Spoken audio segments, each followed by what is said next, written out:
tan relevante. Bueno, es importante para mí explicar, yo voy a presentar un trabajo de investigación que he dirigido, en el que han participado dos colegas, un prestigioso profesor de econometría del Williams College y otro econometrista del Fondo Monetario. Es una investigación que ha durado 2 años y medio, aproximadamente casi 2 años de investigación y una discusión entre las autoridades y los colegas del Fondo Monetario de aproximadamente casi 1 año. Quiero comentar que lo que voy a presentar hoy es mi opinión y la opinión de mis colegas y no representa la visión del Fondo Monetario Internacional.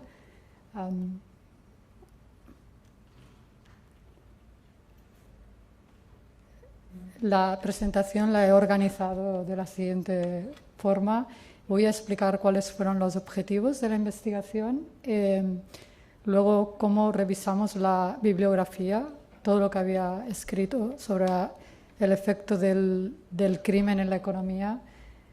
Más tarde explicaré cuáles fueron los métodos que utilizamos para hallar la relación entre el crimen y la economía en los estados mexicanos, cuáles fueron los resultados más importantes y cuáles son las recomendaciones de política que nosotros hacemos. Creo que es muy importante desde el inicio comentarles que el objetivo principal de este trabajo de investigación fue poner de acuerdo a los economistas del Fondo Monetario y a las autoridades mexicanas sobre si existía un método para calcular cuáles eran las relaciones entre el crimen y la economía en los estados mexicanos. O sea, este paper y este trabajo de investigación no quiere ser conclusivo en los números exactos, pero sí que lo que ha abierto una gran discusión sobre si existían unos métodos económicos y econométricos que nos ayudaban a entender cómo se interfería el crimen en los estados mexicanos.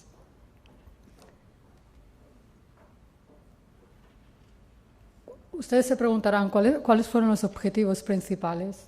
Los objetivos principales de la investigación fue establecer que había una relación entre el crimen y la economía que no solo iba en el sentido de el crimen tiene un efecto en la economía, sino que la economía también podía tener un efecto en el crimen.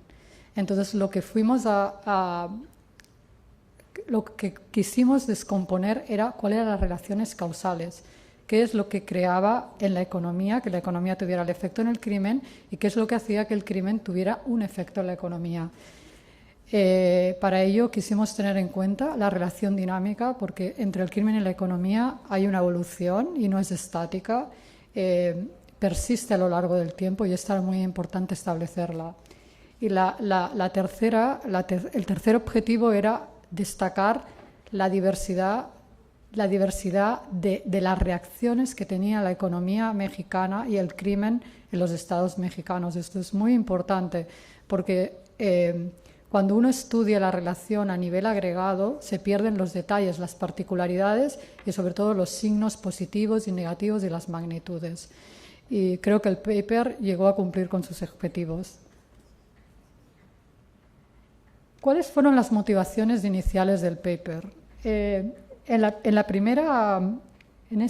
este primer gráfico, lo que observamos es que no sé bien, pero son países de la región de Centroamérica y Latinoamérica, y lo que se observa es que México, para el periodo 2007-2012, tiene una media de crimen que está por debajo de la media de toda esta región. Entonces vemos como Honduras tiene 4 veces más crimen que tiene México, El Salvador tiene 3 veces crimen más que México y Venezuela tiene también casi duplica, ¿no?, este tamaño. De esta gráfica pasamos a intentar entender qué pasaba con el fenómeno de los homicidios en México. Entonces, México tuvo un periodo donde la media de los homicidios era de 14 sobre 100.000 de la población, pasó a 8, bajó, y luego volvió a subir a 21 homicidios sobre 100.000 de la población. Esto a nosotros nos hizo hacernos muchas preguntas. O sea, ¿qué es lo que había causado que hubiera un cambio permanente en el nivel de la tasa de homicidios? Porque lo que estudiamos los economistas sabemos que hay variables que son no estacionarias, que quiere decir que no vuelven a su media inicial. Y entonces observamos que la tasa de homicidios en México era no estacionaria en per cápita. Eso quería decir que había algo que le había causado cambios permanentes. Pero aquí hubo una gran discusión interna en el departamento legal y también con las autoridades de cuál era la variable que expresaba mejor cuál era el nivel de seguridad del país. Entonces, con Peter y con Ching-Wei nos dedicamos aproximadamente un año a estudiar todas las variables que tenían una relación con la seguridad del país. Entonces estudiamos los homicidios por dos fuentes de información, por el Servicio de Estadística y luego por las estadísticas policiales.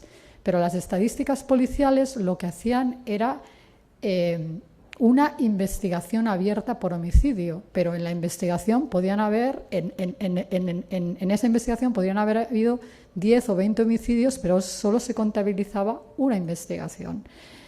Y además observábamos que en esa diferencia entre las dos bases de datos, la que aportaba el Servicio Nacional de Estadística era la que el forense determina cuando va al sitio y dice aquí hay un muerto.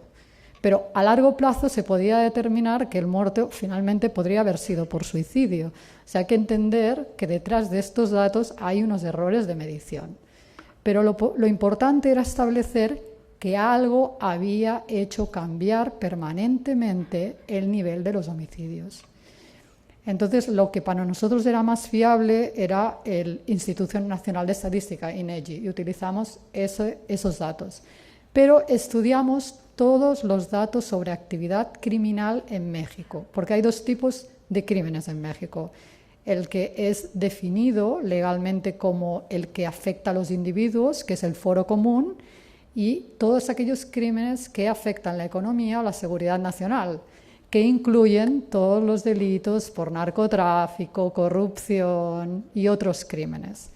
Bueno, entonces estudiamos aquellos que afectan, los crímenes que afectan a los individuos. Y hay una serie de crímenes que son el asalto, el robo, la extorsión, que están muy relacionados con el crimen organizado. Y era lo que nos importaba, porque nosotros justamente veíamos que había un incremento muy fuerte en los homicidios entre el año 2006 al 2012, y muchísimos autores ponían la relevancia que esos homicidios estaban relacionados con el crimen organizado. Entonces encontramos una base de datos también de homicidios relacionados con el crimen organizado. Pero como trabajo en el departamento legal y hay que tener muchísima precisión en la definición, lo que vimos es que en la ley mexicana no hay una definición de homicidio por crimen organizado. Entonces, para darle a la investigación muchísimo rigor y mucha neutralidad, no podíamos utilizar estos datos. Y aparte que no teníamos datos desde el 1993, sino que algunas ONGs y algunos periódicos habían formado esta base de datos. Y además los datos eran buenos, pero es que no había rigor científico porque no había una definición legal. O sea, esto lo que intento explicaros es las dificultades que hemos tenido para poder encontrar la variable que explicara, por un lado, la seguridad y que explicara además que hubo un cambio permanente en el nivel de los homicidios. Bueno, yo especialmente estaba muy interesada en el dato homicidio por crimen organizado, pero también estaba muy interesada en entender qué crímenes habían relacionados con el crimen organizado y especialmente como economista en la extorsión. Pero en todo este análisis no encontramos que ninguno de estos datos fueran no estacionarios. O sea, todos estos datos, excepto el dato del homicidio del Servicio Nacional de Estadística, no había nada que les hiciera cambiar permanentemente. O sea, para nuestro modelo el ideal era el que era fiable y era el dato del Servicio Nacional de Estadística.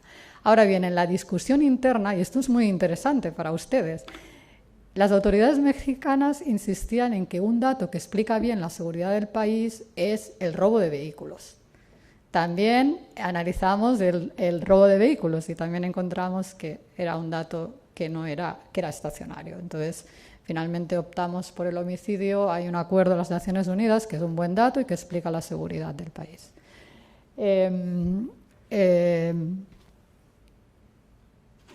¿Cuál fue la tercera motivación? Bueno, la tercera motivación es que no se ve bien, pero voy a explicar. Esto, descompusimos periodos de crecimiento económico por estados mexicanos y nivel de homicidios.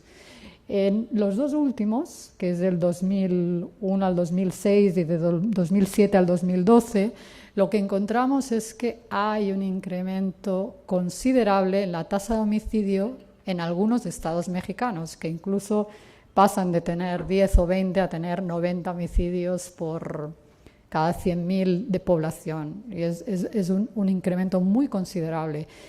Entre estos estados encontrábamos Chihuahua, Sinaloa, todos los estados que están vinculados al narco. Pero también encontrábamos que algunos de estos estados tenían un crecimiento económico o habían evolucionado a tener un crecimiento económico por debajo de la media nacional y algunos lo tenían por encima. Y esto nos hizo cuestionarnos una serie de preguntas. Además, en el año 2011 hubo una discusión en el directorio del Fondo Monetario y desde el 2011 el Fondo Monetario decidió que cuando el crimen y el blanqueo de dinero podían tener una repercusión en la estabilidad doméstica, financiera o externa del país, eso se tenía que incluir en el artículo 4.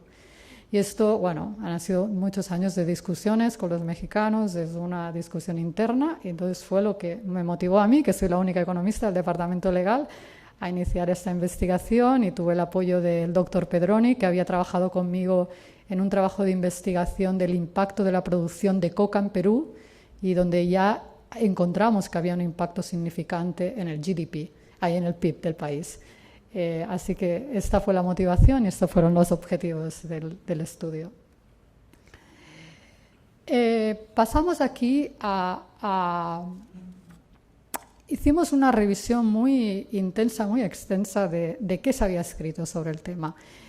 Doctor Cabrera y mi colega Pozo, yo creo que han descrito muy bien cuáles son los efectos del crimen a corto y a largo plazo, los costes para el gobierno, los costes para la sociedad. Ese es un tipo de bibliografía. Hay varios autores. Yo quiero citar al premio Nobel Becker, que últimamente ha escrito un blog donde él explica, ¿no?, que hay una relación empírica muy, muy clara entre el crimen y el crecimiento económico. Él explica que él tuvo una conversación con algunas esposas de algunos ejecutivos mexicanos y que si antes ellas le pedían a sus esposos que dejaran de trabajar porque los echaban de menos, ahora les decían vámonos de la Ciudad de México porque tenemos miedo. Entonces, que él había descubierto en algunas vacaciones que había hecho por México que había ciudades que habían quedado totalmente vacías por el tema del crimen. O sea, es anecdótico, pero lo explica un premio Nobel en un lenguaje llano. Luego, otro gran académico, Bourguignon, también establece, ¿no?, la relación entre crimen, crecimiento y desarrollo económico en el 2001. Y luego en el 2015 nosotros hacemos esta aportación. Hay algunas notas de prensa interesantes en México donde empiezan a darle importancia al análisis económico que se ha hecho al crimen y el efecto que tiene en la economía después de haber hecho este trabajo, ¿no?, donde hemos intentado establecer los elementos causales. Pero, ¿qué es lo que hace este paper que no hacen los demás? Este paper lo que indica es que, así como en los anteriores, el crimen tenía un efecto en la economía, que es la viñeta, ¿no? El crimen iba hacia arriba y la economía iba hacia abajo. No, en este paper lo que hacemos es establecer la relación entre crimen, economía y economía-crimen. Bueno, ¿cómo lo hemos hecho? Nosotros lo que decimos es que hay una serie de choques que tienen un impacto en los homicidios y en las variables económicas. ¿Y cómo son estos choques? Estos choques son de dos tipos. Tenemos un choque que nosotros consideramos que es de nivel nacional o de nivel internacional, y ahora lo voy a explicar. ¿Y cuáles son estos tipos de choques nacionales o internacionales? Por ejemplo, choque internacional. Yo voy a comentar el efecto globo de la producción de cocaína. Imaginaros que Perú y Colombia compiten por producir la cocaína. Pero ahí hay unos efectos, y hay unos efectos luego en el tránsito de esa cocaína. Todo eso es un choque internacional, o sea, quién produce más, quién produce menos, si los americanos demandan más droga o menos droga, si los países del Caribe ponen o interceptan más droga de entrada, si hay más controles en las fronteras. Todo esto es un choque internacional. Un choque nacional, por ejemplo, sería lo que pasa, yo creo que pasa en el año 2006 al 2012 con la política de Calderón de ir contra los grupos, contra los narcos. Eso es un gran choque nacional. Y luego están los choques que se producen al nivel de los estados mexicanos, que pueden ser la guerra entre los narcos, por poner un ejemplo, o el paso ahora de la reforma judicial, cuál de los estados acaba antes de la reforma judicial. Todo eso crea una complejidad importante de dónde le vienen los choques al crimen o dónde le vienen los choques a la economía.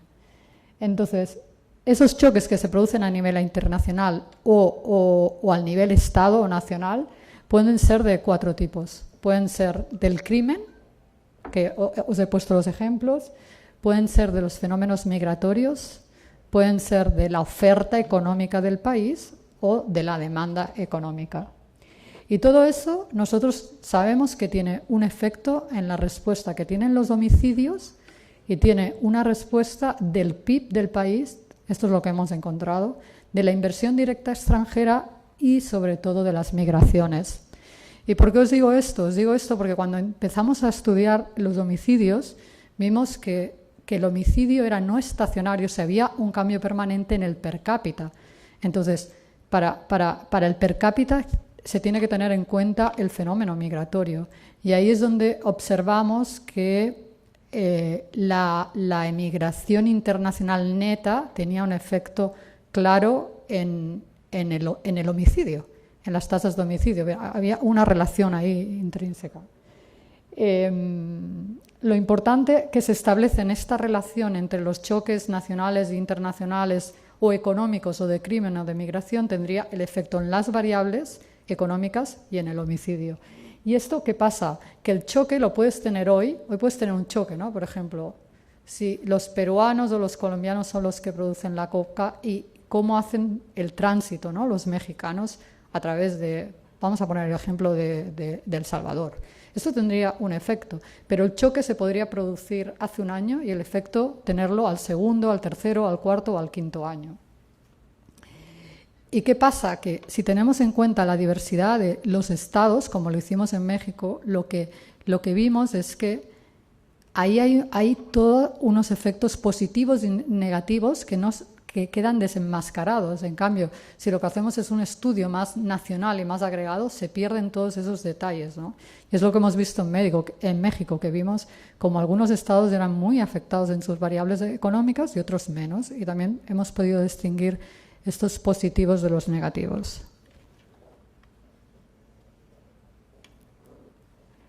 Como he explicado antes, lo que hemos hecho es establecer esta causalidad entre las variables y hemos utilizado la teoría económica pura y dura, la teoría estructural y los métodos econométricos, y hemos utilizado lo que estaba publicado y lo que estaba publicado y utilizado en el Fondo Monetario, y esto ha facilitado mucho la discusión porque básicamente lo que hacíamos era utilizar un concepto legal de criminalidad pero en un código econométrico, con lo que fue muy fácil la discusión con los economistas del fondo, porque entendieron que había unas variables que se podían codificar de una forma económica y que se entendía y que los resultados eran robustos.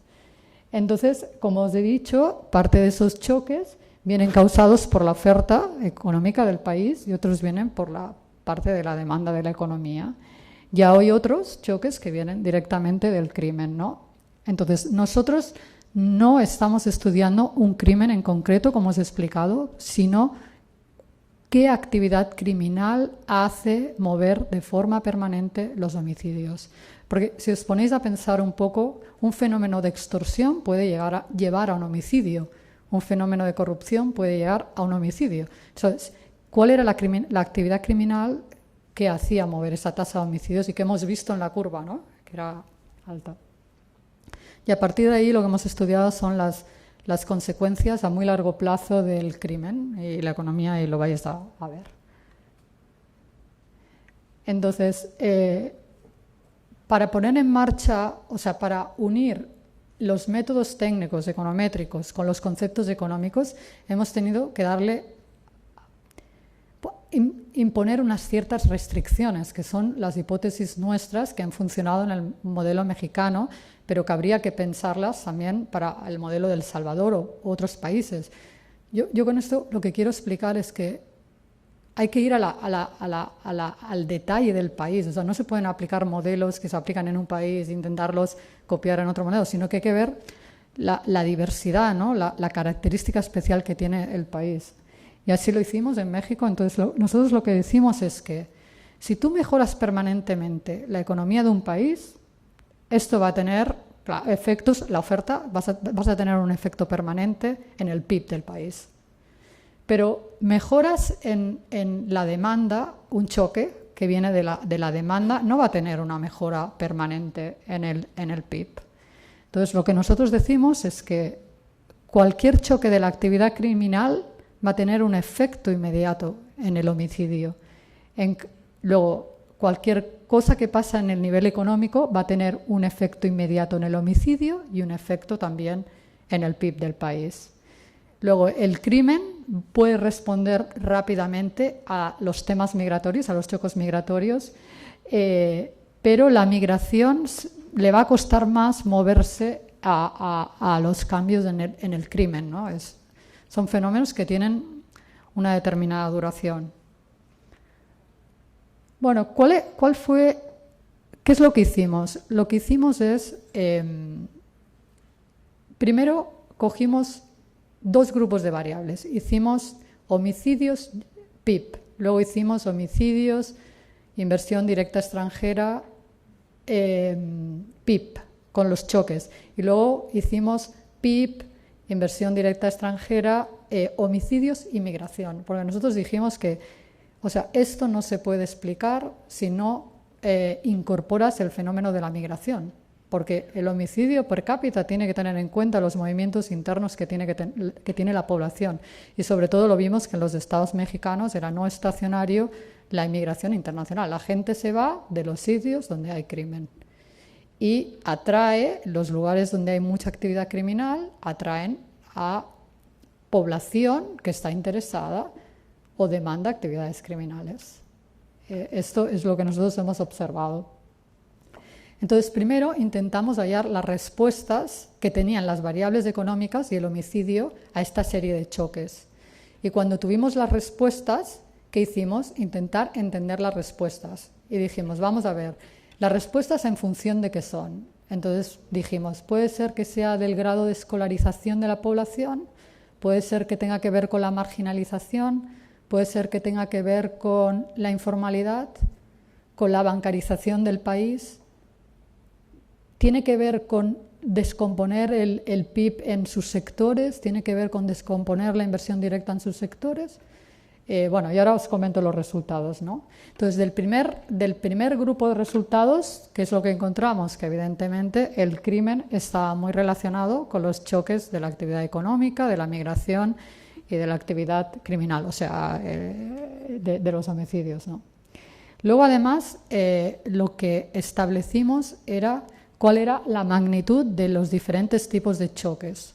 Por ejemplo, lo que vimos es que para el PIB, o sea, en los estados más afectados mexicanos, el 11% se explicaba por los choques del crimen. La variación en el PIB se explicaba por los choques que venían del crimen, aunque la variación más importante en el GDP, evidentemente, viene causada por los choques de la oferta. Pero todo esto tenía mucho sentido para nosotros. Entonces, lo que vimos es que para la inversión directa y para la migración, en los estados más problemáticos, La variación de estas variables también venía explicada en un 8, 15 o 20% por los choques de la actividad criminal. Eso fue muy interesante, ¿no? Lo que vimos es que los choques que se producen a nivel nacional o internacional, a nivel agregado en la media, eran responsables de un impacto en la economía de un 0,25% en el PIB per cápita. Pero lo que hay que entender aquí es que el modelo estima un shock estándar, o sea, algo estándar, normal.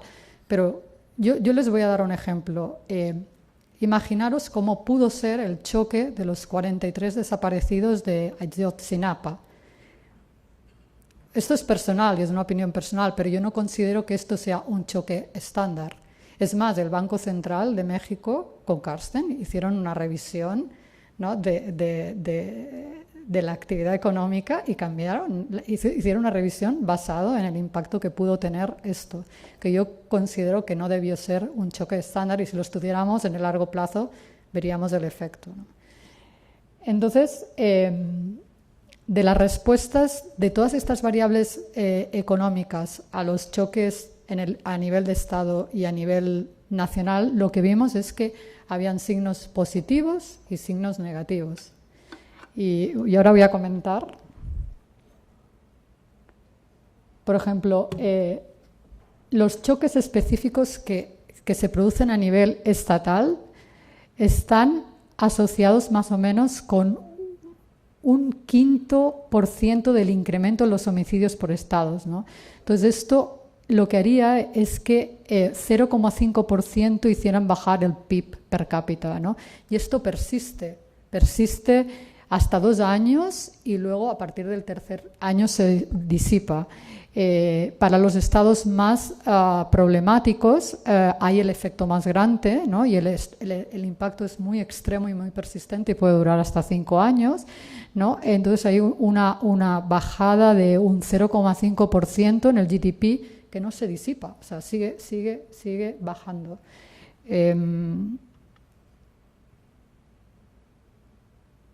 Y esta, para mí, es lo más importante, que es lo que os he comentado, que cogimos las respuestas que tenía el PIB al crimen e intentamos explicar de dónde venían estas respuestas. Entonces, lo que vimos es que el sector de la construcción, o sea, cuando el porcentaje de la construcción en el PIB del Estado es muy importante, entonces la respuesta del crimen era menor. Pero yo quiero explicar el caveat que hay aquí, que es que del año 93 al año 2012, México no tenía un sistema de limitar el acceso de cash en la economía. O sea, no se habían implementado todavía determinadas normas de lavado de activos. Entonces, siempre quisimos entender por qué la construcción actuaba como un colchón a la respuesta del crimen, pero no teníamos suficientemente datos para explicar si la construcción venía dada por un fenómeno de blanqueo de dinero. No lo hemos podido demostrar, ni hay la intención, pero quiero que entiendan que es a partir del 2012 que se limita el uso de cash en la economía. Entonces, pero ese fenómeno no lo pudimos tener en cuenta dentro del estudio. Y la segunda variable que explica también, o sea, que actúa de colchón del crimen, es la percepción de la inseguridad o de la seguridad en el país. Y esto viene dado por las encuestas que hacen los países sobre si los ciudadanos perciben si están más seguros o más inseguros.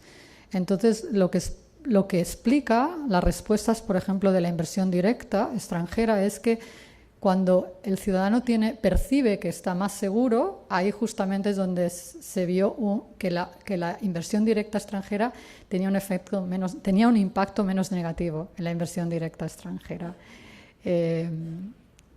Yo creo que es interesante, ¿no? Pero no pudimos demostrar que las respuestas del crimen, o sea, que las respuestas de la economía a los choques de la actividad criminal venían dadas por la marginalización, por la falta de escolarización. O sea, encontramos los resultados con un 5% de probabilidad, pero utilizamos un sistema que los economistas conocen, que es Bootstrap, para establecer unos bandos de confianza del 90%, para estar muy seguros de lo que estábamos diciendo. Y ahí perdimos todas estas relaciones. O sea, al 90% de confianza no pudimos decir que las respuestas de la economía al crimen podrían estar causadas por otras variables. Eso no quiere decir que no lo sea, sino que con los datos que tenemos, con todos los errores de medición y con todas las limitaciones que tiene el modelo y las hipótesis, no pudimos demostrarlo. Bien, dado esto, como he dicho al inicio, nosotros no pretendimos darle ninguna recomendación política a las autoridades mexicanas. Quisimos tener una discusión de si existían métodos que nos ayudaran a entender las relaciones entre crimen y economía. Ahora bien, aún y no queriendo dar estas recomendaciones, nosotros somos de la opinión que se tienen que fortalecer los regímenes de antiblanqueo de dinero y financiación del terrorismo, porque esto evita que el dinero se filtre en la economía, se penetre en la economía.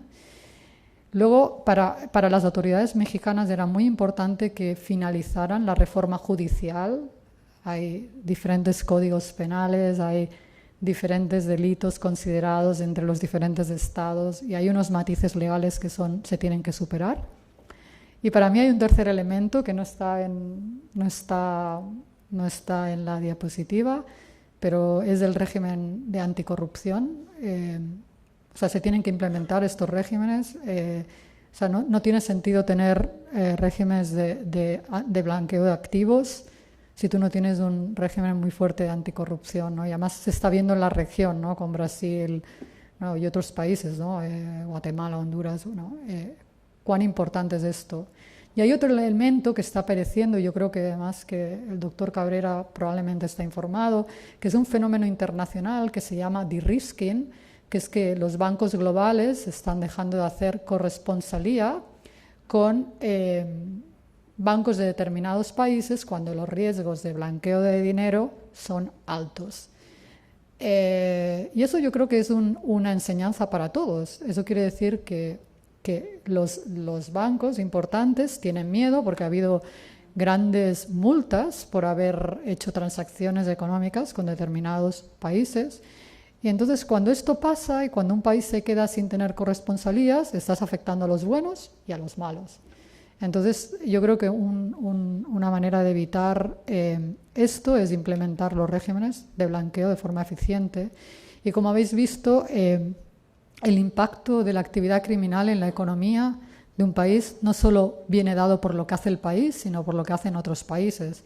Y esto pone de relieve cuán importante es la coordinación entre las autoridades de diferentes países, porque lo que está pasando en otros países de la región te puede estar dando tu choque en tu economía y en tu actividad criminal. Y esto pone de manifiesto la importancia, lo complejo que es este tema y yo creo que el paper ha demostrado con mucha profundidad y con mucha neutralidad que esto es así. Y, bueno, les doy las gracias por su atención.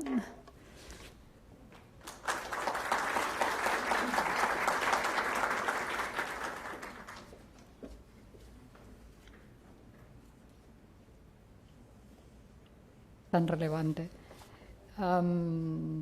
Bueno, es importante para mí explicar, yo voy a presentar un trabajo de investigación que he dirigido, en el que han participado dos colegas, un prestigioso profesor de econometría del Williams College y otro econometrista del Fondo Monetario.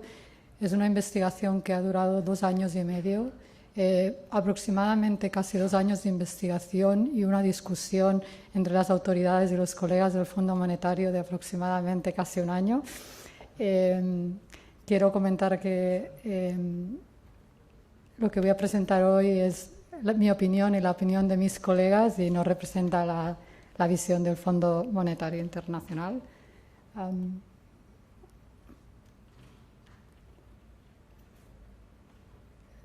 La presentación la he organizado de la siguiente forma. Voy a explicar cuáles fueron los objetivos de la investigación, luego cómo revisamos la bibliografía, todo lo que había escrito sobre el efecto del crimen en la economía, Más tarde explicaré cuáles fueron los métodos que utilizamos para hallar la relación entre el crimen y la economía en los estados mexicanos, cuáles fueron los resultados más importantes y cuáles son las recomendaciones de política que nosotros hacemos. Creo que es muy importante desde el inicio comentarles que el objetivo principal de este trabajo de investigación fue poner de acuerdo a los economistas del Fondo Monetario y a las autoridades mexicanas sobre si existía un método para calcular cuáles eran las relaciones entre el crimen y la economía en los estados mexicanos. O sea, este paper y este trabajo de investigación no quiere ser conclusivo en los números exactos, pero sí que lo que ha abierto una gran discusión sobre si existían unos métodos económicos y econométricos que nos ayudaban a entender cómo se interfería el crimen en los estados mexicanos.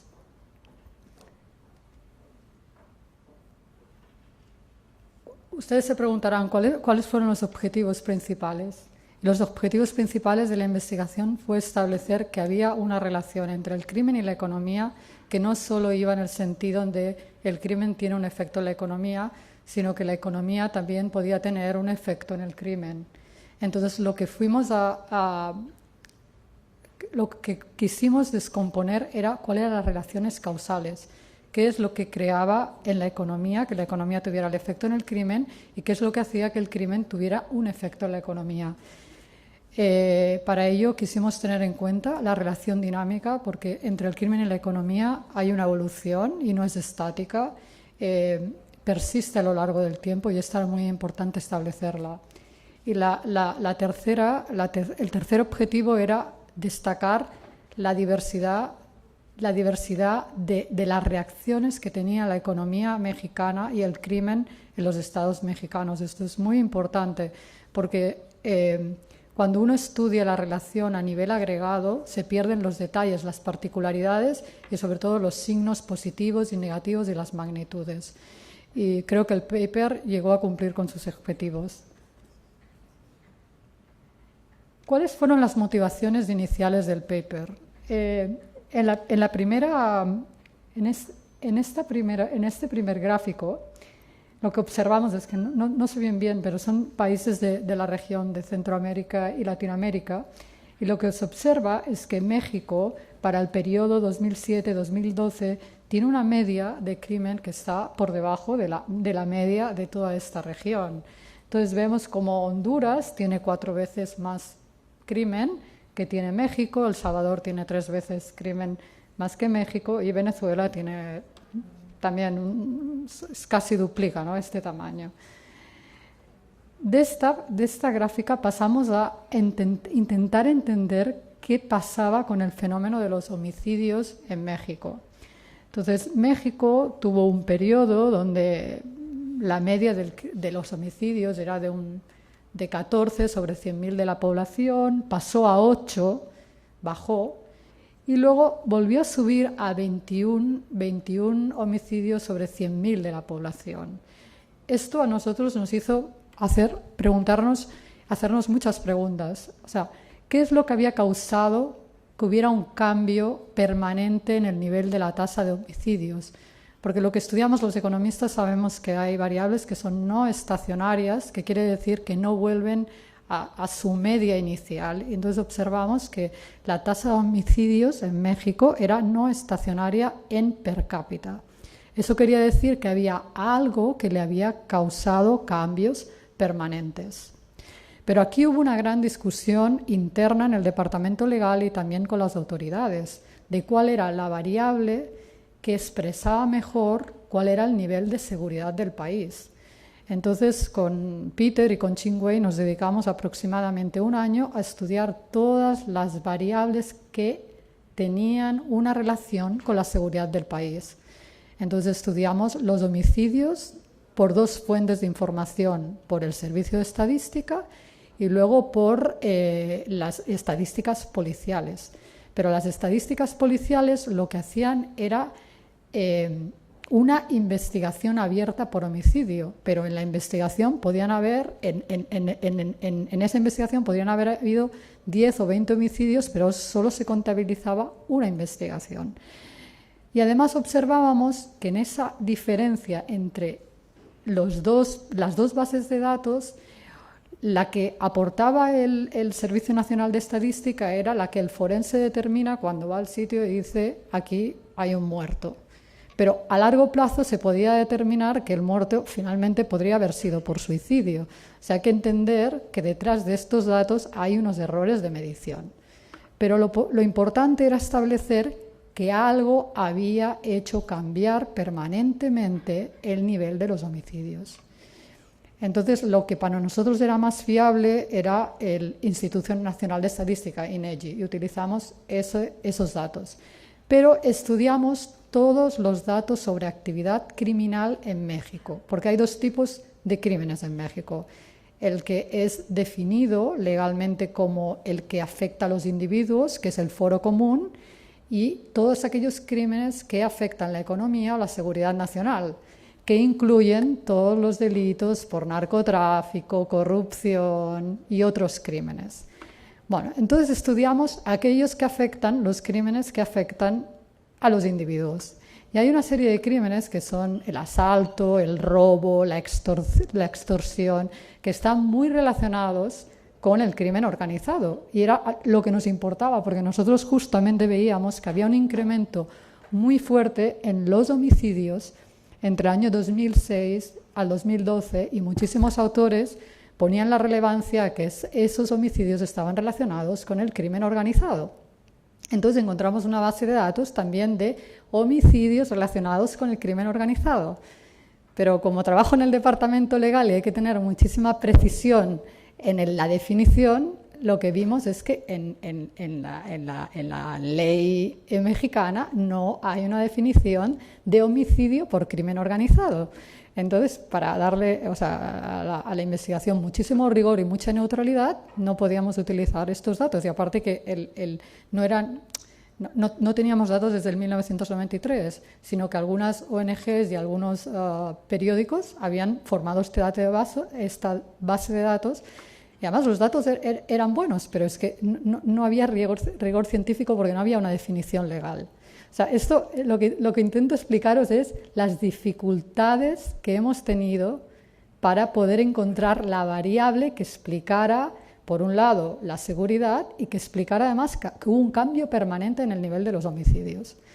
Bueno, yo especialmente estaba muy interesada en el dato homicidio por crimen organizado, pero también estaba muy interesada en entender qué crímenes habían relacionados con el crimen organizado y especialmente como economista en la extorsión. Pero en todo este análisis no encontramos que ninguno de estos datos fueran no estacionarios. O sea, todos estos datos, excepto el dato del homicidio del Servicio Nacional de Estadística, no había nada que les hiciera cambiar permanentemente.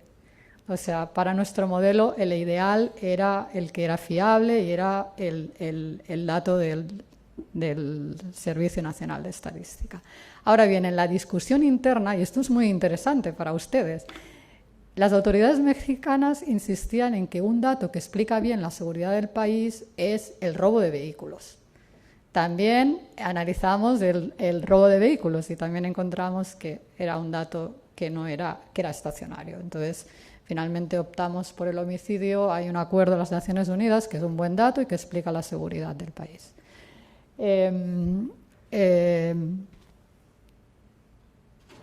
¿Cuál fue la tercera motivación? Bueno, la tercera motivación es que no se ve bien, pero voy a explicar.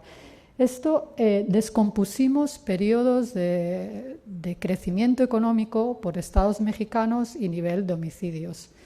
En los dos últimos, que es del 2001 al 2006 y de 2007 al 2012, lo que encontramos es que hay un incremento considerable en la tasa de homicidio en algunos estados mexicanos, que incluso pasan de tener 10 o 20 a tener 90 homicidios por cada 100.000 de población. Y es un incremento muy considerable.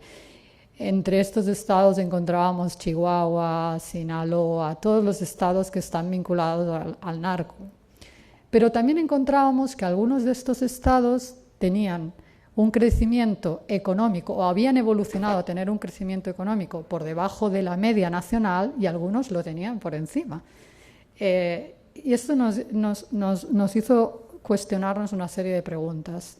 Además, en el año 2011 hubo una discusión en el directorio del Fondo Monetario, y desde el 2011 el Fondo Monetario decidió que cuando el crimen y el blanqueo de dinero podían tener una repercusión en la estabilidad doméstica, financiera o externa del país, eso se tenía que incluir en el artículo 4.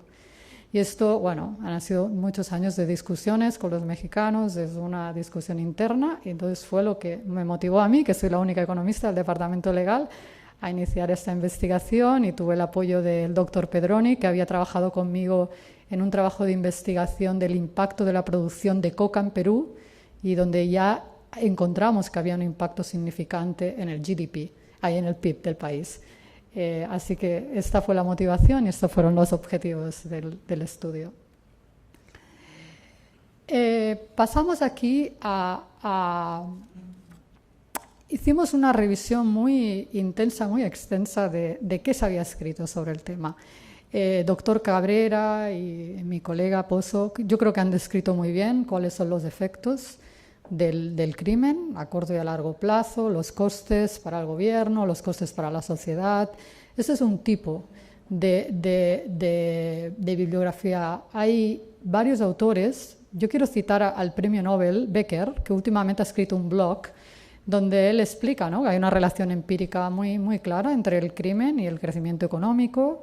Él explica que tuvo una conversación con algunas esposas de algunos ejecutivos mexicanos, y que si antes ellas le pedían a sus esposos que dejaran de trabajar porque los echaban de menos, ahora les decían vámonos de la Ciudad de México porque tenemos miedo. Entonces, que él había descubierto en algunas vacaciones que había hecho por México, que había ciudades que habían quedado totalmente vacías por el tema del crimen. O sea, es anecdótico, pero lo explica un premio Nobel en un lenguaje llano. Luego, otro gran académico, Bourguignon, también establece, ¿no?, la relación entre crimen, crecimiento y desarrollo económico en el 2001. Y luego en el 2015 nosotros hacemos esta aportación. Hay algunas notas de prensa interesantes en México donde empiezan a darle importancia al análisis económico que se ha hecho al crimen y el efecto que tiene en la economía después de haber hecho este trabajo, ¿no?, donde hemos intentado establecer los elementos causales. Pero, ¿qué es lo que hace este paper que no hacen los demás? Este paper lo que indica es que, así como en los anteriores, el crimen tenía un efecto en la economía, que es la viñeta, ¿no? El crimen iba hacia arriba y la economía iba hacia abajo. No, en este paper lo que hacemos es establecer la relación entre crimen, economía y economía, crimen. ¿Cómo lo hemos hecho? Nosotros lo que decimos es que hay una serie de choques que tienen un impacto en los homicidios y en las variables económicas. ¿Y cómo son estos choques? Estos choques son de dos tipos. Tenemos un choque que nosotros consideramos que es de nivel nacional o de nivel internacional, y ahora lo voy a explicar. ¿Y cuáles son estos tipos de choques nacionales o internacionales? Por ejemplo, choque internacional. Yo voy a comentar el efecto globo de la producción de cocaína. Imaginaros que Perú y Colombia compiten por producir la cocaína. Pero ahí hay unos efectos, y hay unos efectos luego en el tránsito de esa cocaína. Todo eso es un choque internacional, o sea, quién produce más, quién produce menos, si los americanos demandan más droga o menos droga, si los países del Caribe ponen o interceptan más droga de entrada, si hay más controles en las fronteras. Todo esto es un choque internacional. Un choque nacional, por ejemplo, sería lo que pasa, yo creo que pasa en el año 2006 al 2012 con la política de Calderón de ir contra los grupos, contra los narcos. Eso es un gran choque nacional. Y luego están los choques que se producen al nivel de los estados mexicanos, que pueden ser la guerra entre los narcos, por poner un ejemplo, o el paso ahora de la reforma judicial, cuál de los estados acaba antes de la reforma judicial. Todo eso crea una complejidad importante de dónde le vienen los choques al crimen o dónde le vienen los choques a la economía. Entonces, esos choques que se producen a nivel internacional o al nivel estado o nacional pueden ser de 4 tipos. Pueden ser del crimen, que os he puesto los ejemplos, pueden ser de los fenómenos migratorios, pueden ser de la oferta económica del país o de la demanda económica. Y todo eso nosotros sabemos que tiene un efecto en la respuesta que tienen los homicidios y tiene una respuesta del PIB del país, esto es lo que hemos encontrado, de la inversión directa extranjera y sobre todo de las migraciones.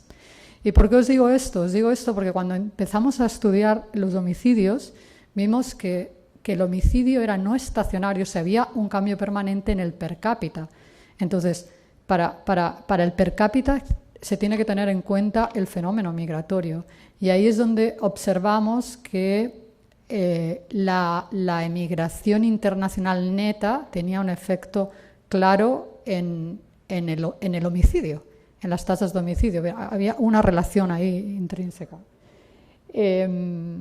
Lo importante que se establece en esta relación entre los choques nacionales e internacionales o económicos o de crimen o de migración tendría el efecto en las variables económicas y en el homicidio. ¿Y esto qué pasa? Que el choque lo puedes tener hoy puedes tener un choque, ¿no? Por ejemplo, si los peruanos o los colombianos son los que producen la coca y cómo hacen el tránsito, ¿no? Los mexicanos a través de, vamos a poner el ejemplo de El Salvador.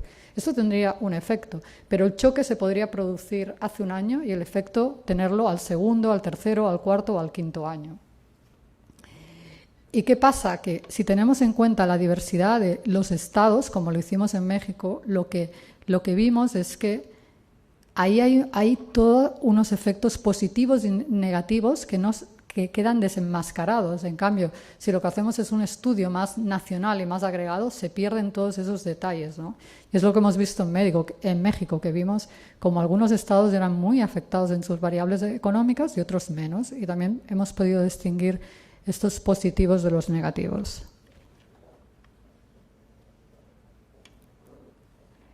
Como he explicado antes, lo que hemos hecho es establecer esta causalidad entre las variables y hemos utilizado la teoría económica pura y dura, la teoría estructural y los métodos econométricos, y hemos utilizado lo que estaba publicado y lo que estaba publicado y utilizado en el Fondo Monetario, y esto ha facilitado mucho la discusión porque básicamente lo que hacíamos era utilizar un concepto legal de criminalidad pero en un código econométrico, con lo que fue muy fácil la discusión con los economistas del fondo, porque entendieron que había unas variables que se podían codificar de una forma económica y que se entendía y que los resultados eran robustos.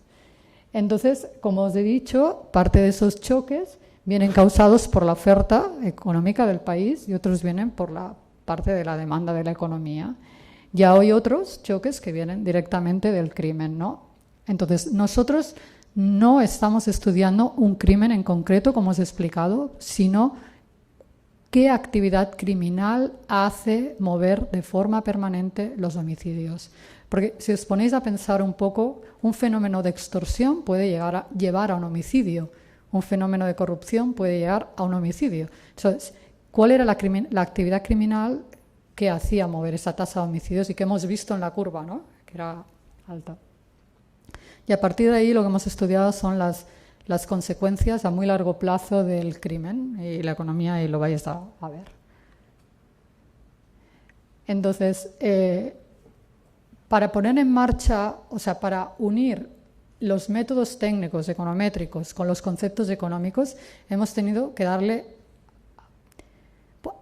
imponer unas ciertas restricciones, que son las hipótesis nuestras que han funcionado en el modelo mexicano, pero que habría que pensarlas también para el modelo de El Salvador o otros países. Yo con esto lo que quiero explicar es que hay que ir al detalle del país. O sea, no se pueden aplicar modelos que se aplican en un país e intentarlos copiar en otro modelo, sino que hay que ver la diversidad, ¿no? La característica especial que tiene el país. Y así lo hicimos en México. Entonces, nosotros lo que decimos es que si tú mejoras permanentemente la economía de un país, esto va a tener efectos, la oferta, vas a tener un efecto permanente en el PIB del país. Pero mejoras en la demanda, un choque que viene de la demanda, no va a tener una mejora permanente en el PIB. Entonces, lo que nosotros decimos es que cualquier choque de la actividad criminal va a tener un efecto inmediato en el homicidio. Luego, cualquier cosa que pasa en el nivel económico va a tener un efecto inmediato en el homicidio y un efecto también en el PIB del país.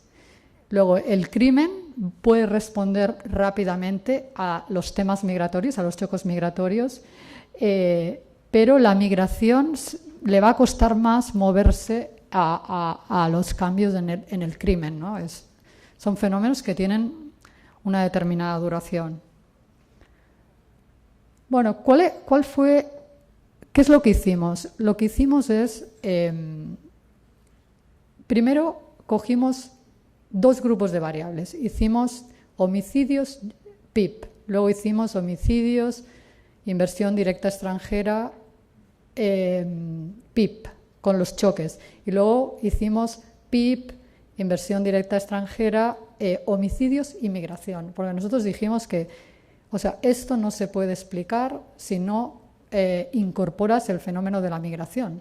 Porque el homicidio per cápita tiene que tener en cuenta los movimientos internos que tiene la población. Y sobre todo lo vimos que en los estados mexicanos era no estacionario la inmigración internacional. La gente se va de los sitios donde hay crimen.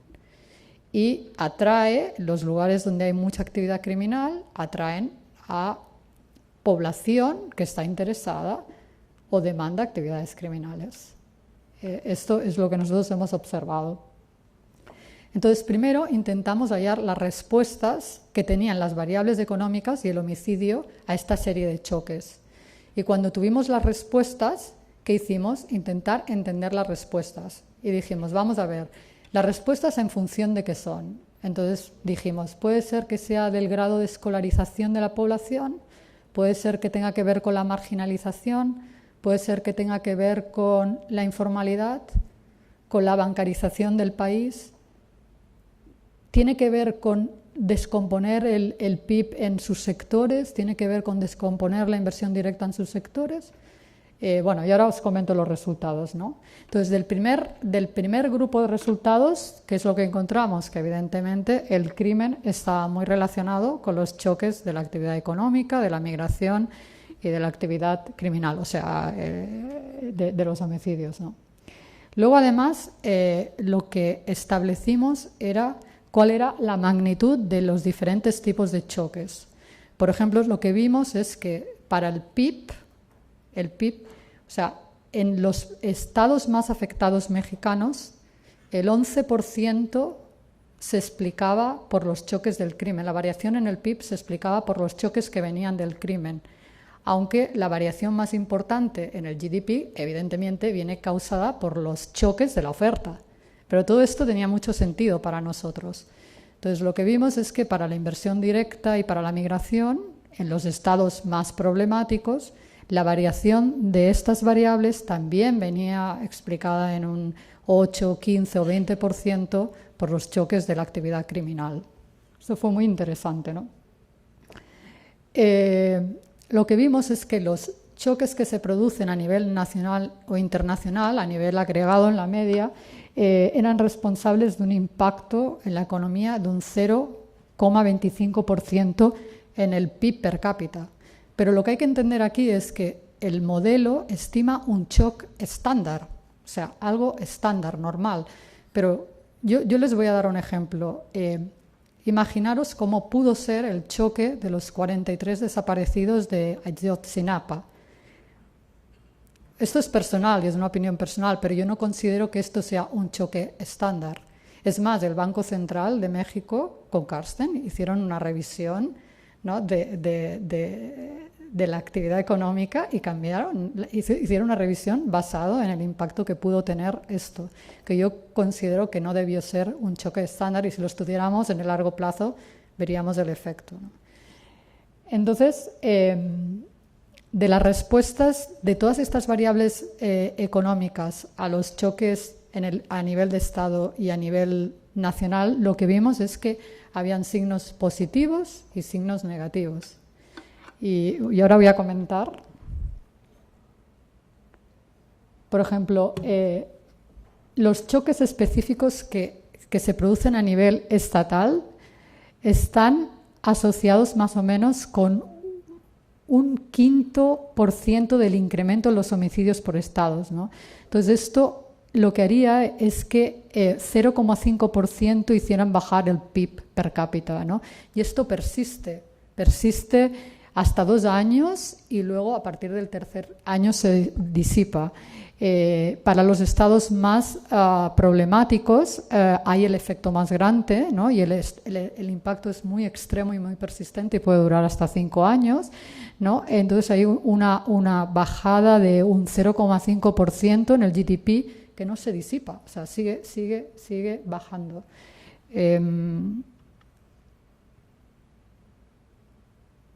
Y esta, para mí, es lo más importante, que es lo que os he comentado, que cogimos las respuestas que tenía el PIB al crimen e intentamos explicar de dónde venían estas respuestas. Entonces, lo que vimos es que el sector de la construcción, o sea, cuando el porcentaje de la construcción en el PIB del Estado es muy importante, entonces la respuesta del crimen era menor.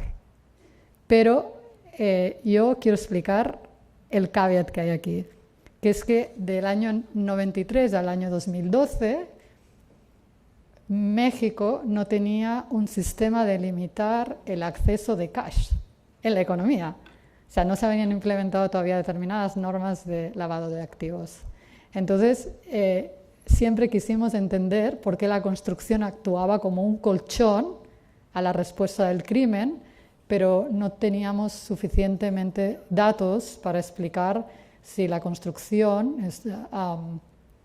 venía dada por un fenómeno de blanqueo de dinero. No lo hemos podido demostrar, ni hay la intención, pero quiero que entiendan que es a partir del 2012 que se limita el uso de cash en la economía. Entonces, pero ese fenómeno no lo pudimos tener en cuenta dentro del estudio. Y la segunda variable que explica también, o sea, que actúa de colchón del crimen, es la percepción de la inseguridad o de la seguridad en el país. Y esto viene dado por las encuestas que hacen los países sobre si los ciudadanos perciben si están más seguros o más inseguros. Entonces, lo que explica las respuestas, por ejemplo, de la inversión directa extranjera es que cuando el ciudadano percibe que está más seguro, ahí justamente es donde se vio que la inversión directa extranjera tenía un impacto menos negativo en la inversión directa extranjera.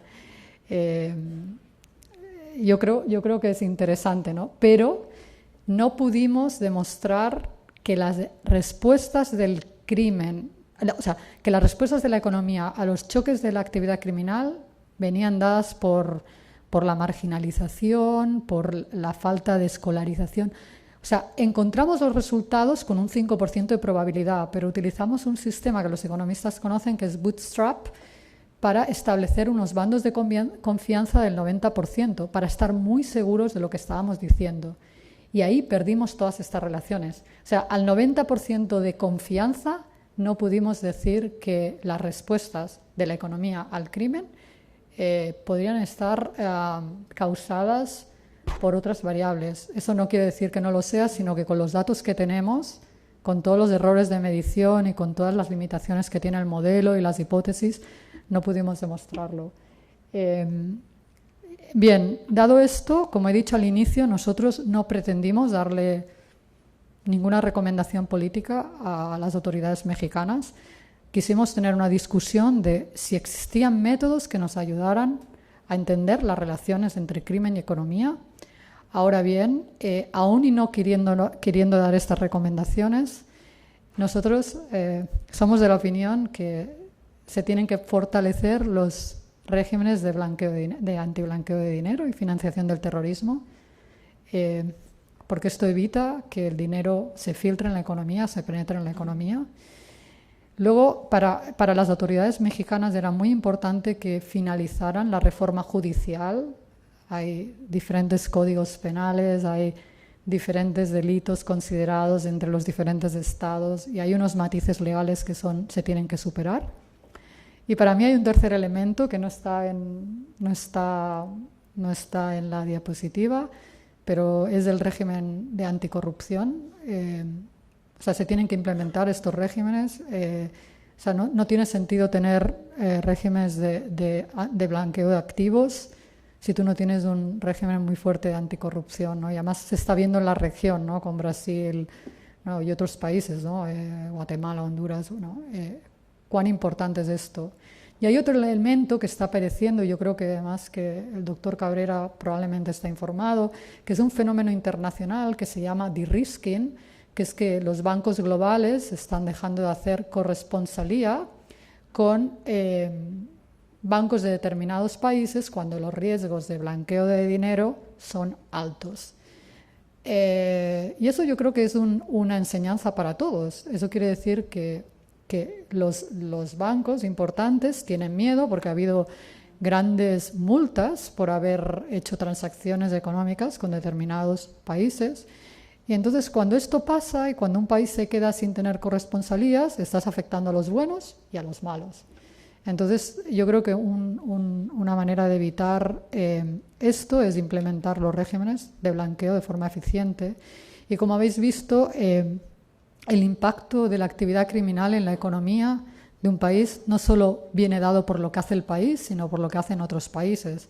Y esto pone de relieve cuán importante es la coordinación entre las autoridades de diferentes países, porque lo que está pasando en otros países de la región te puede estar dando tu choque en tu economía y en tu actividad criminal. Y esto pone de manifiesto la importancia, lo complejo que es este tema y yo creo que el paper ha demostrado con mucha profundidad y con mucha neutralidad que esto es así. Y, bueno, les doy las gracias por su atención.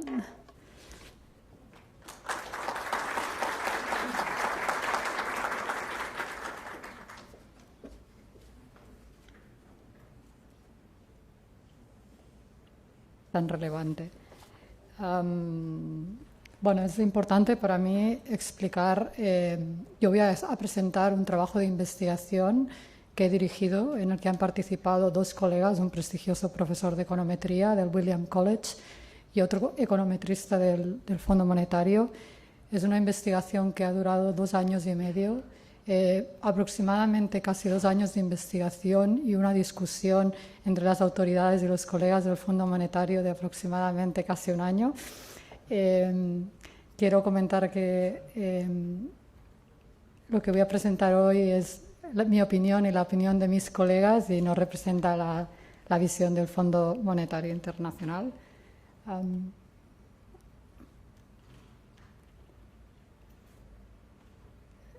La presentación la he organizado de la siguiente forma. Voy a explicar cuáles fueron los objetivos de la investigación, luego cómo revisamos la bibliografía, todo lo que había escrito sobre el efecto del crimen en la economía. Más tarde explicaré cuáles fueron los métodos que utilizamos para hallar la relación entre el crimen y la economía en los estados mexicanos, cuáles fueron los resultados más importantes y cuáles son las recomendaciones de política que nosotros hacemos. Creo que es muy importante desde el inicio comentarles que el objetivo principal de este trabajo de investigación fue poner de acuerdo a los economistas del Fondo Monetario y a las autoridades mexicanas sobre si existía un método para calcular cuáles eran las relaciones entre el crimen y la economía en los estados mexicanos.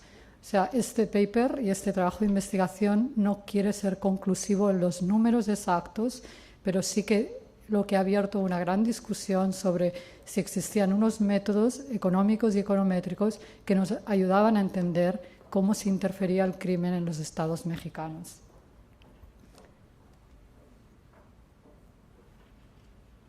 Ustedes se preguntarán cuáles fueron los objetivos principales. Los objetivos principales de la investigación fue establecer que había una relación entre el crimen y la economía que no solo iba en el sentido de el crimen tiene un efecto en la economía, sino que la economía también podía tener un efecto en el crimen. Entonces, lo que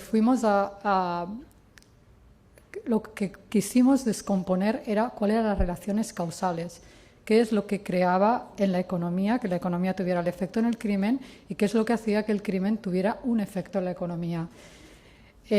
Para ello quisimos tener en cuenta la relación dinámica, porque entre el crimen y la economía hay una evolución y no es estática, persiste a lo largo del tiempo y es muy importante establecerla. Y el tercer objetivo era destacar la diversidad de las reacciones que tenía la economía mexicana y el crimen en los estados mexicanos. Esto es muy importante porque cuando uno estudia la relación a nivel agregado se pierden los detalles, las particularidades y sobre todo los signos positivos y negativos y las magnitudes. Y creo que el paper llegó a cumplir con sus objetivos. ¿Cuáles fueron las motivaciones iniciales del paper? En este primer gráfico, lo que observamos es que no sé bien, pero son países de la región de Centroamérica y Latinoamérica, y lo que se observa es que México, para el periodo 2007-2012, tiene una media de crimen que está por debajo de la media de toda esta región. Entonces vemos como Honduras tiene 4 veces más crimen que tiene México, El Salvador tiene 3 veces crimen más que México y Venezuela tiene también casi duplica, ¿no?, este tamaño. De esta gráfica pasamos a intentar entender qué pasaba con el fenómeno de los homicidios en México. Entonces, México tuvo un periodo donde la media de los homicidios era de 14 sobre 100.000 de la población, pasó a 8, bajó, y luego volvió a subir a 21 homicidios sobre 100.000 de la población. Esto a nosotros nos hizo hacernos muchas preguntas. O sea, ¿qué es lo que había causado que hubiera un cambio permanente en el nivel de la tasa de homicidios?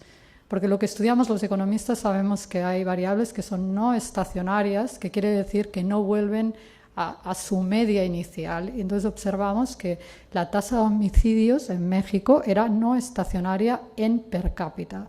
Eso quería decir que había algo que le había causado cambios permanentes. Pero aquí hubo una gran discusión interna en el departamento legal y también con las autoridades de cuál era la variable que expresaba mejor cuál era el nivel de seguridad del país. Entonces, con Peter y con Ching-Wei nos dedicamos aproximadamente 1 año a estudiar todas las variables que tenían una relación con la seguridad del país. Entonces, estudiamos los homicidios por 2 fuentes de información, por el Servicio de Estadística y luego por las estadísticas policiales. Pero las estadísticas policiales lo que hacían era una investigación abierta por homicidio, pero en la investigación podían haber, en esa investigación podrían haber habido 10 o 20 homicidios, pero solo se contabilizaba una investigación. Y además observábamos que en esa diferencia entre las dos bases de datos, la que aportaba el Servicio Nacional de Estadística era la que el forense determina cuando va al sitio y dice aquí hay un muerto. Pero a largo plazo se podía determinar que el muerto finalmente podría haber sido por suicidio. O sea, hay que entender que detrás de estos datos hay unos errores de medición. Pero lo importante era establecer que algo había hecho cambiar permanentemente el nivel de los homicidios. Entonces, lo que para nosotros era más fiable era el Instituto Nacional de Estadística, INEGI, y utilizamos esos datos. Pero estudiamos todos los datos sobre actividad criminal en México, porque hay 2 tipos de crímenes en México. El que es definido legalmente como el que afecta a los individuos, que es el foro común, y todos aquellos crímenes que afectan la economía o la seguridad nacional, que incluyen todos los delitos por narcotráfico, corrupción y otros crímenes. Bueno, entonces estudiamos los crímenes que afectan a los individuos.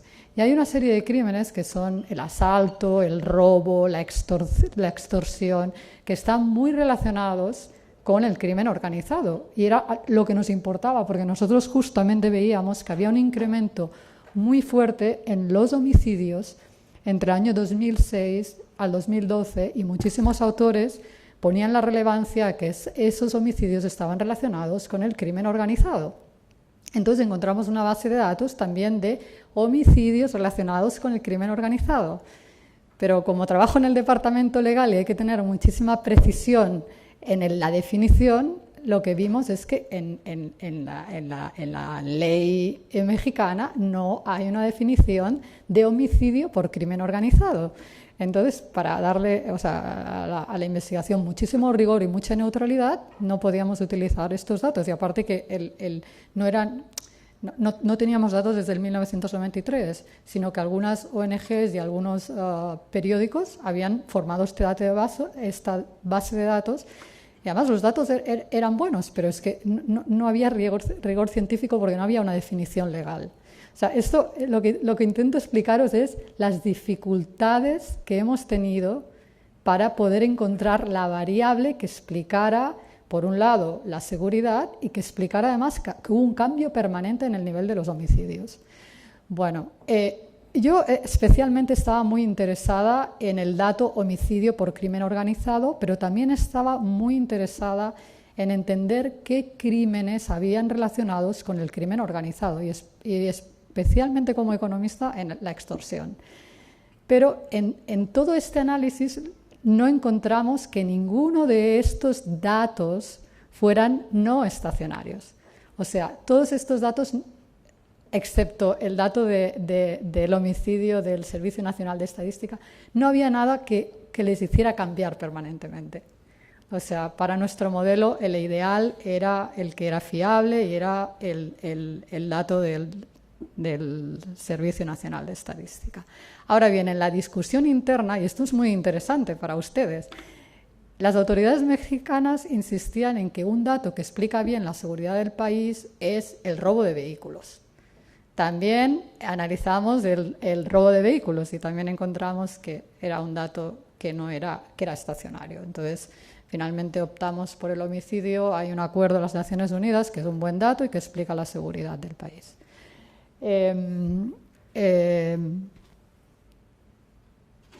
¿Cuál fue la tercera motivación? La tercera motivación es que no se ve bien, pero voy a explicar. Esto descompusimos periodos de crecimiento económico por estados mexicanos y nivel de homicidios. En los dos últimos, que es del 2001 al 2006 y de 2007 al 2012, lo que encontramos es que hay un incremento considerable en la tasa de homicidio en algunos estados mexicanos, que incluso pasan de tener 10 o 20 a tener 90 homicidios por cada 100.000 de población. Y es un incremento muy considerable. Entre estos estados encontrábamos Chihuahua, Sinaloa, todos los estados que están vinculados al narco. Pero también encontrábamos que algunos de estos estados tenían un crecimiento económico o habían evolucionado a tener un crecimiento económico por debajo de la media nacional y algunos lo tenían por encima. Y esto nos hizo cuestionarnos una serie de preguntas. Además, en el año 2011 hubo una discusión en el directorio del Fondo Monetario y desde el 2011 el Fondo Monetario decidió que cuando el crimen y el blanqueo de dinero podían tener una repercusión en la estabilidad doméstica, financiera o externa del país, eso se tenía que incluir en el artículo 4. Y esto, han sido muchos años de discusiones con los mexicanos, es una discusión interna, y entonces fue lo que me motivó a mí, que soy la única economista del departamento legal, a iniciar esta investigación, y tuve el apoyo del doctor Pedroni, que había trabajado conmigo en un trabajo de investigación del impacto de la producción de coca en Perú, y donde ya encontramos que había un impacto significante en el GDP, en el PIB del país. Así que esta fue la motivación y estos fueron los objetivos del estudio. Pasamos aquí hicimos una revisión muy intensa, muy extensa de qué se había escrito sobre el tema. Doctor Cabrera y mi colega Pozo, yo creo que han descrito muy bien cuáles son los efectos del crimen a corto y a largo plazo, los costes para el gobierno, los costes para la sociedad.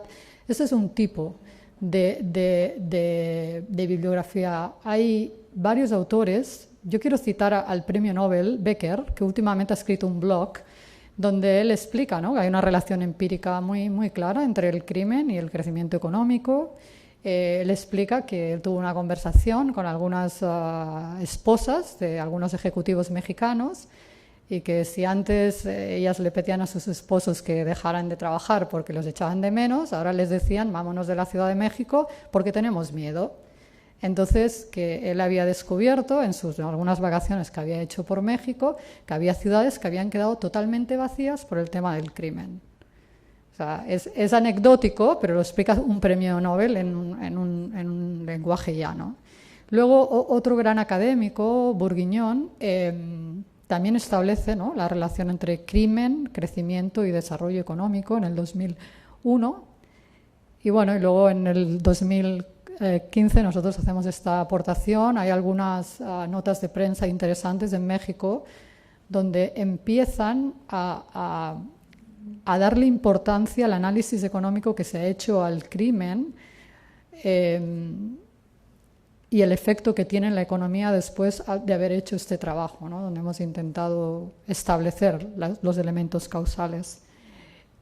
Pero, ¿qué es lo que hace este paper que no hacen los demás? Este paper lo que indica es que, así como en los anteriores, el crimen tenía un efecto en la economía, que es la viñeta, ¿no? El crimen iba hacia arriba y la economía iba hacia abajo.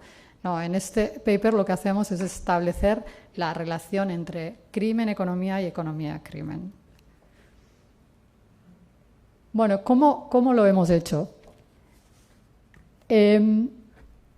Nosotros lo que decimos es que hay una serie de choques que tienen un impacto en los homicidios y en las variables económicas. ¿Y cómo son estos choques? Estos choques son de dos tipos. Tenemos un choque que nosotros consideramos que es de nivel nacional o de nivel internacional, y ahora lo voy a explicar. ¿Y cuáles son estos tipos de choques nacionales o internacionales? Por ejemplo, choque internacional. Yo voy a comentar el efecto globo de la producción de cocaína. Imaginaros que Perú y Colombia compiten por producir la cocaína. Pero ahí hay unos efectos, y hay unos efectos luego en el tránsito de esa cocaína. Todo eso es un choque internacional, o sea, quién produce más, quién produce menos, si los americanos demandan más droga o menos droga, si los países del Caribe ponen o interceptan más droga de entrada, si hay más controles en las fronteras. Todo esto es un choque internacional. Un choque nacional, por ejemplo, sería lo que pasa, yo creo que pasa en el año 2006 al 2012 con la política de Calderón de ir contra los grupos, contra los narcos. Eso es un gran choque nacional. Y luego están los choques que se producen al nivel de los estados mexicanos, que pueden ser la guerra entre los narcos, por poner un ejemplo, o el paso ahora de la reforma judicial, cuál de los estados acaba antes de la reforma judicial. Todo eso crea una complejidad importante de dónde le vienen los choques al crimen o dónde le vienen los choques a la economía. Entonces, esos choques que se producen a nivel internacional o al nivel estado o nacional pueden ser de cuatro tipos. Pueden ser del crimen, que os he puesto los ejemplos, pueden ser de los fenómenos migratorios, pueden ser de la oferta económica del país o de la demanda económica. Y todo eso nosotros sabemos que tiene un efecto en la respuesta que tienen los homicidios y tiene una respuesta del PIB del país, esto es lo que hemos encontrado, de la inversión directa extranjera y sobre todo de las migraciones. ¿Y por qué os digo esto? Os digo esto porque cuando empezamos a estudiar los homicidios vimos que el homicidio era no estacionario, o sea, había un cambio permanente en el per cápita. Entonces, para el per cápita se tiene que tener en cuenta el fenómeno migratorio. Y ahí es donde observamos que la emigración internacional neta tenía un efecto claro en el homicidio, en las tasas de homicidio. Había una relación ahí intrínseca. Lo importante que se establece en esta relación entre los choques nacionales e internacionales o económicos o de crimen o de migración tendría el efecto en las variables económicas y en el homicidio. ¿Y esto qué pasa? Que el choque lo puedes tener hoy puedes tener un choque, ¿no? Por ejemplo, si los peruanos o los colombianos son los que producen la coca y cómo hacen el tránsito, ¿no? Los mexicanos a través de, vamos a poner el ejemplo de El Salvador. Esto tendría un efecto, pero el choque se podría producir hace un año y el efecto tenerlo al segundo, al tercero, al cuarto o al quinto año. ¿Y qué pasa? Que si tenemos en cuenta la diversidad de los estados, como lo hicimos en México, lo que vimos es que ahí hay todos unos efectos positivos y negativos que quedan desenmascarados. En cambio, si lo que hacemos es un estudio más nacional y más agregado, se pierden todos esos detalles, ¿no? Y es lo que hemos visto en México, que vimos como algunos estados eran muy afectados en sus variables económicas y otros menos, y también hemos podido distinguir estos positivos de los negativos.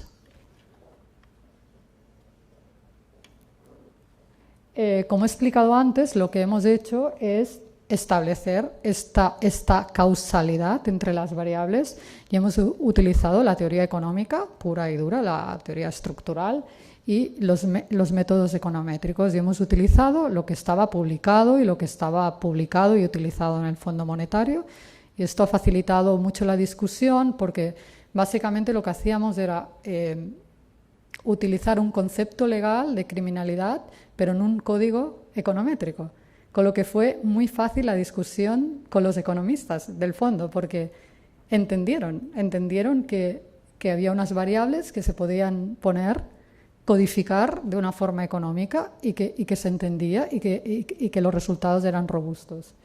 Entonces, como os he dicho, parte de esos choques vienen causados por la oferta económica del país y otros vienen por la parte de la demanda de la economía.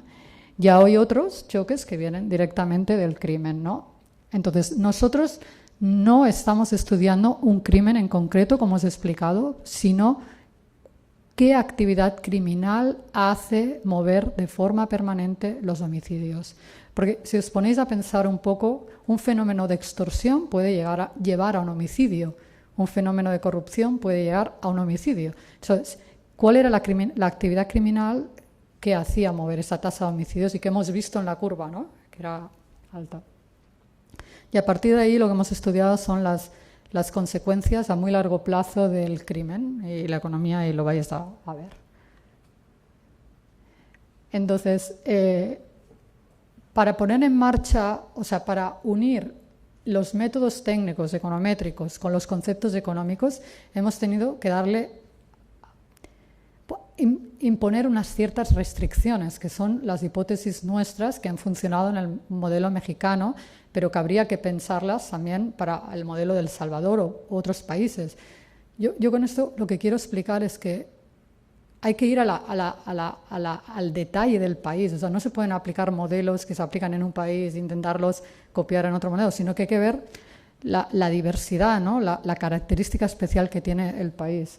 Y así lo hicimos en México. Entonces, nosotros lo que decimos es que si tú mejoras permanentemente la economía de un país, esto va a tener efectos, la oferta, vas a tener un efecto permanente en el PIB del país. Pero mejoras en la demanda, un choque que viene de la demanda, no va a tener una mejora permanente en el PIB.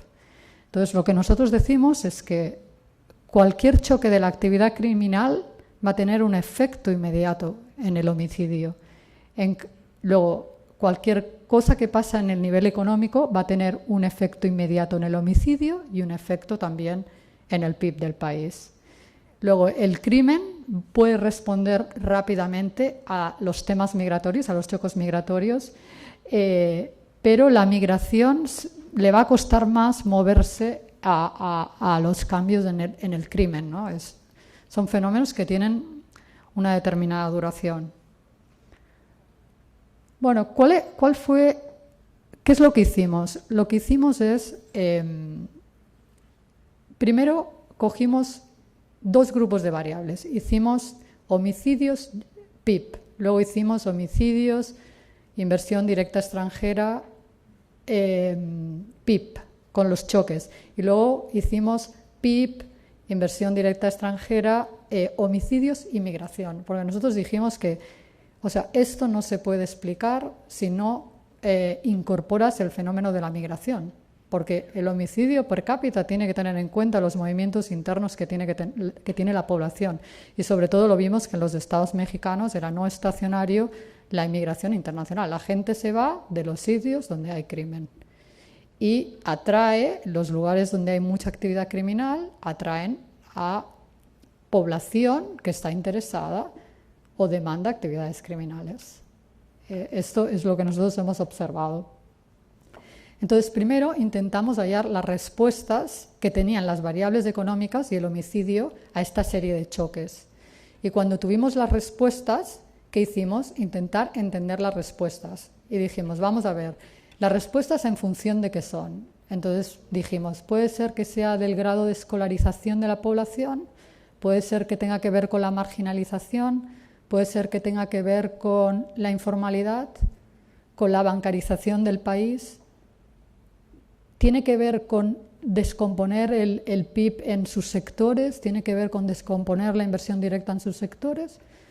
Bueno, y ahora os comento los resultados, ¿no? Entonces, del primer grupo de resultados, ¿qué es lo que encontramos? Que evidentemente el crimen está muy relacionado con los choques de la actividad económica, de la migración y de la actividad criminal, o sea, de los homicidios, ¿no? Luego, además, lo que establecimos era cuál era la magnitud de los diferentes tipos de choques. Por ejemplo, lo que vimos es que para el PIB, o sea, en los estados más afectados mexicanos, el 11% se explicaba por los choques del crimen. La variación en el PIB se explicaba por los choques que venían del crimen, aunque la variación más importante en el GDP, evidentemente, viene causada por los choques de la oferta. Pero todo esto tenía mucho sentido para nosotros.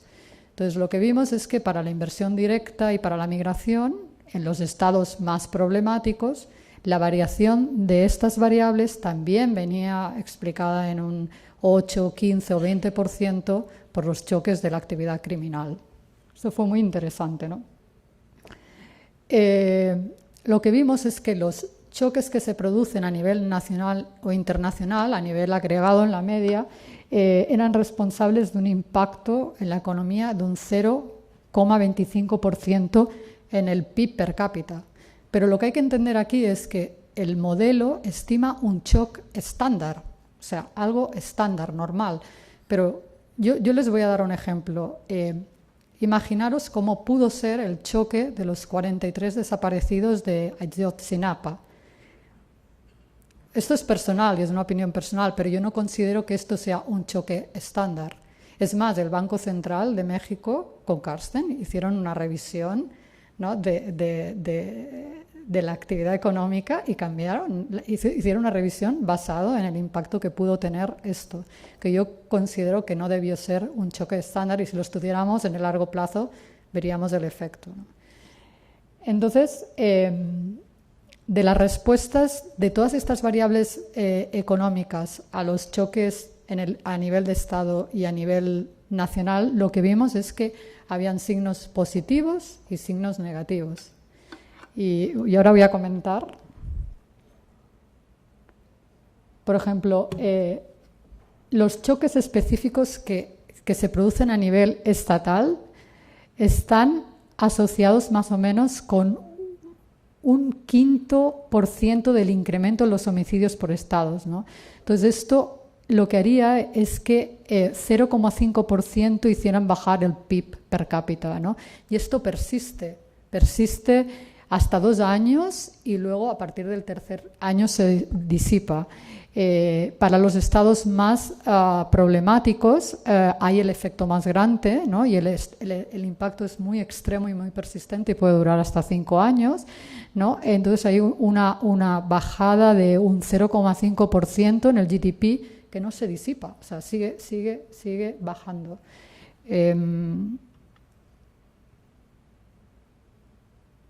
Y esta, para mí, es lo más importante, que es lo que os he comentado, que cogimos las respuestas que tenía el PIB al crimen e intentamos explicar de dónde venían estas respuestas. Entonces, lo que vimos es que el sector de la construcción, o sea, cuando el porcentaje de la construcción en el PIB del Estado es muy importante, entonces la respuesta del crimen era menor. Pero yo quiero explicar el caveat que hay aquí, que es que del año 93 al año 2012, México no tenía un sistema de limitar el acceso de cash en la economía. O sea, no se habían implementado todavía determinadas normas de lavado de activos. Entonces, siempre quisimos entender por qué la construcción actuaba como un colchón a la respuesta del crimen, pero no teníamos suficientemente datos para explicar si la construcción venía dada por un fenómeno de blanqueo de dinero. No lo hemos podido demostrar, ni hay la intención, pero quiero que entiendan que es a partir del 2012 que se limita el uso de cash en la economía. Entonces, pero ese fenómeno no lo pudimos tener en cuenta dentro del estudio. Y la segunda variable que explica también, o sea, que actúa de colchón del crimen, es la percepción de la inseguridad o de la seguridad en el país. Y esto viene dado por las encuestas que hacen los países sobre si los ciudadanos perciben si están más seguros o más inseguros.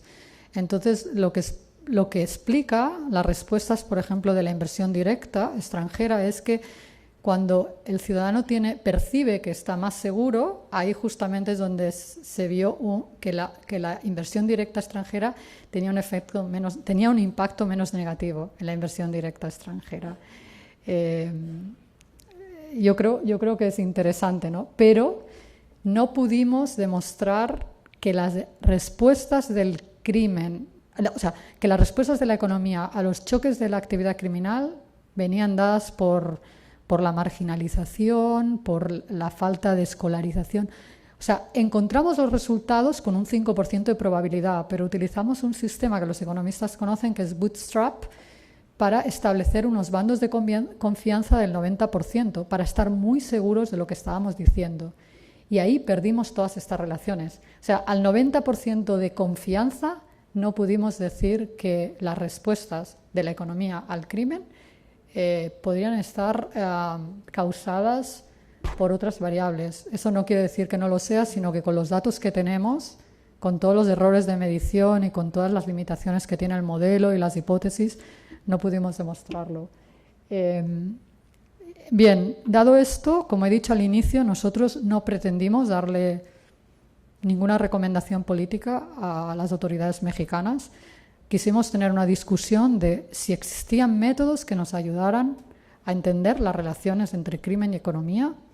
Ahora bien, aún y no queriendo dar estas recomendaciones, nosotros somos de la opinión que se tienen que fortalecer los regímenes de antiblanqueo de dinero y financiación del terrorismo, porque esto evita que el dinero se filtre en la economía, se penetre en la economía.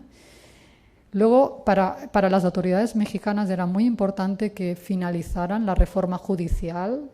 Hay diferentes códigos penales, hay diferentes delitos considerados entre los diferentes estados y hay unos matices legales que se tienen que superar. Y para mí hay un tercer elemento que no está en la diapositiva, pero es el régimen de anticorrupción. O sea, se tienen que implementar estos regímenes. O sea, no tiene sentido tener regímenes de blanqueo de activos si tú no tienes un régimen muy fuerte de anticorrupción, ¿no? Y además se está viendo en la región, ¿no? Con Brasil, ¿no? Y otros países, ¿no? Guatemala, Honduras, ¿no? Cuán importante es esto. Y hay otro elemento que está apareciendo, y yo creo que además que el doctor Cabrera probablemente está informado, que es un fenómeno internacional que se llama de-risking, que es que los bancos globales están dejando de hacer corresponsalía con bancos de determinados países cuando los riesgos de blanqueo de dinero son altos. Y eso yo creo que es una enseñanza para todos. Eso quiere decir que los bancos importantes tienen miedo porque ha habido grandes multas por haber hecho transacciones económicas con determinados países. Y entonces cuando esto pasa y cuando un país se queda sin tener corresponsalías, estás afectando a los buenos y a los malos. Entonces yo creo que una manera de evitar esto es implementar los regímenes de blanqueo de forma eficiente. Y como habéis visto, el impacto de la actividad criminal en la economía de un país no solo viene dado por lo que hace el país, sino por lo que hacen otros países. Y esto pone de relieve cuán importante es la coordinación entre las autoridades de diferentes países, porque lo que está pasando en otros países de la región te puede estar dando tu choque en tu economía y en tu actividad criminal. Y esto pone de manifiesto la importancia, lo complejo que es este tema, y yo creo que el paper ha demostrado con mucha profundidad y con mucha neutralidad que esto es así. Y, bueno, les doy las gracias por su atención.